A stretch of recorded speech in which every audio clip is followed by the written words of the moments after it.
I think when I first met him, and we were fans of each other's, and we just immediately hit it off. We laughed so hard. I wasn't trying to get a music career. I wasn't trying to get anything from him, and we just started hanging out. I think because we both grew up in the same business, and we had similar upbringings in the sense that we were, you know, we had to begin in this business at a very young age. We learned a sense of, we had defense mechanisms that we had built up. And I think once we met each other, we realized that we didn't really have to be wary of one another. And that enabled us to build a friendship on a very different level. If you wanted to pick up the phone and call Michael Jackson, can you dial Pluto direct, or could you reach him like other Earthlings couldn't? Beep, beep, beep. Yes, I could. Now, let me know, because you have been out on several dates with Mr. Jackson, is that right? Michael and I have been friends for years. And I was like the person that he would call because, you know, these other famous people would sort of really like prey on him and want to be like, I'm going to sleep with him because that's going to be a thing. I mean, people talked about his genius, but I don't think they didn't really know how polarized his sort of life was, insofar as he was extraordinarily a genius and talented, and there was an Arrested Development, I believe, and he was sort of truncated emotionally as a little kid.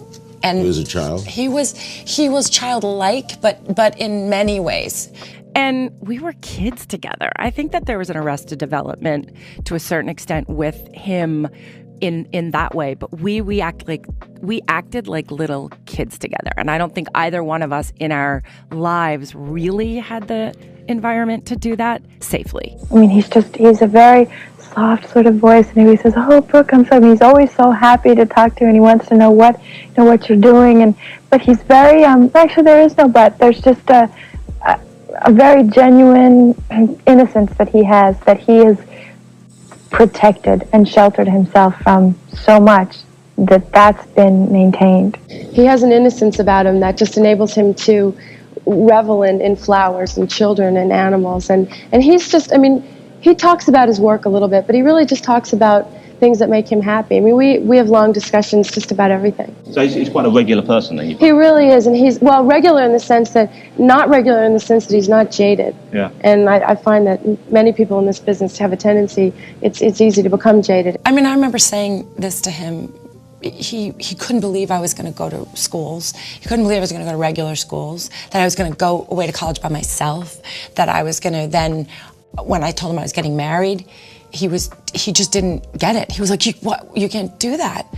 And I said, I've got a chance. I said, I've been going out in the world. I'm not so isolated, and I want this chance. I want a chance to be quote unquote normal, you know, and he never really could trust a lot of people around him. I want to know what the real deal is, Brooke, between the two of you.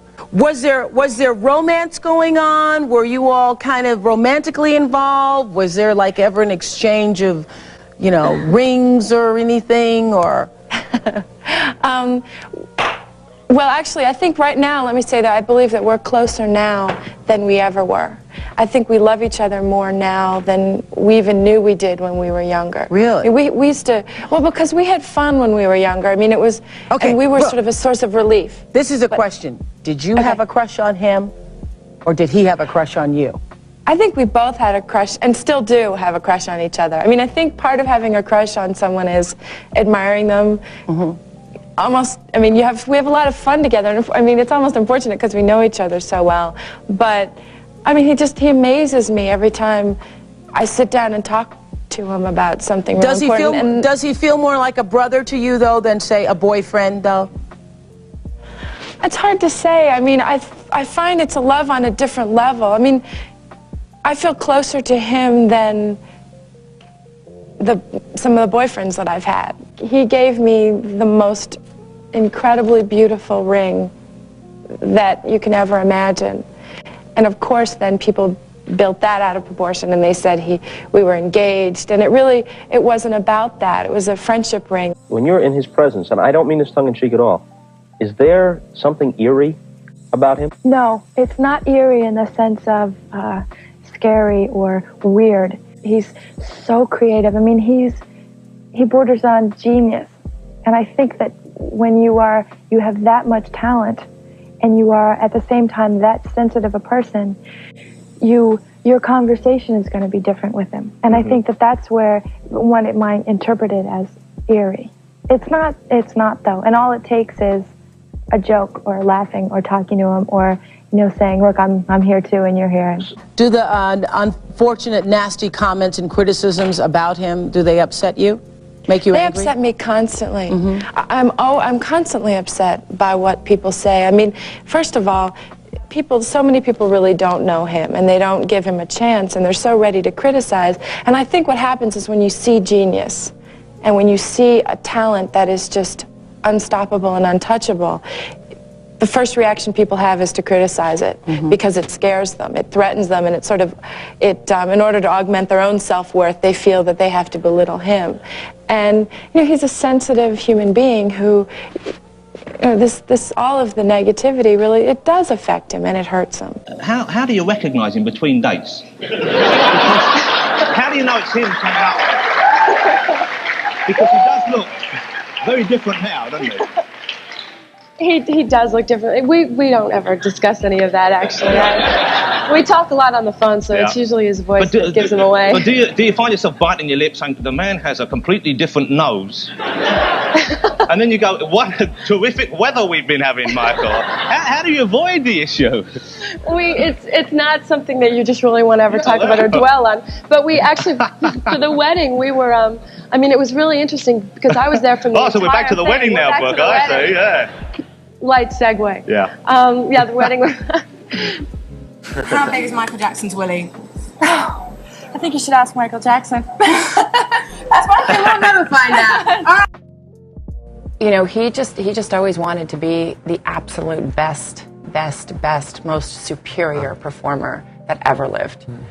And to my mind, I mean, he was the best I ever saw. I don't think anybody came close, and I think so much was imitation. I think he was a one-off for sure. Did you remain friends throughout? Throughout. He was the first person to call me when my dad got sick. Wow. When I had postpartum, he sent me flowers and, all of these things, even though we sort of hadn't had our regular dinners that we used to have on a more regular basis.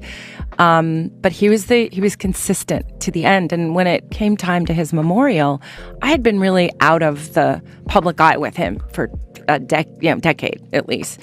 And it was his mom who called me and said, I want you to speak. Because I really thought, this is going to be a cartoon. I'm not going to have it. I'm not going to be invited. I never liked the dad. The dad never liked me. Why not? He's not a human being. He's the devil. And you just look in his eyes and listen, maybe, you kind of look back and you think, regrets. I mean, his mom was so lovely and he loved her. But I do feel like it was unnecessary, unkind, he wasn't kind. Did you speak to him at the funeral or no? I did. I had a couple cocktails and I went over to him. I don't know what possessed me. I went over to him and I said, you know what? You never liked me. You never even pretended to like me. I never liked you. You always were mean. And I said, you know what? I'm going to tell you? I'm going to thank you for your son. I said, because your son changed the world and was my friend. He was just like, and he was gross. He had these young women around him. And did Michael hate him? I don't think you can truly, deeply hate your parent because you get one of them. I think he was so hurt by him, and I think he just couldn't believe it. He couldn't believe how mean it was to him. So I recently met Paris at the Calvin Klein show. We were both reworking with Calvin Klein, and she turned to me and she said, so you're my dad's friend. And I was because I'd only seen her when she was a baby and she didn't remember me. Yeah. And so I said, yes, I am. And then I waited a while and I looked at her and I said,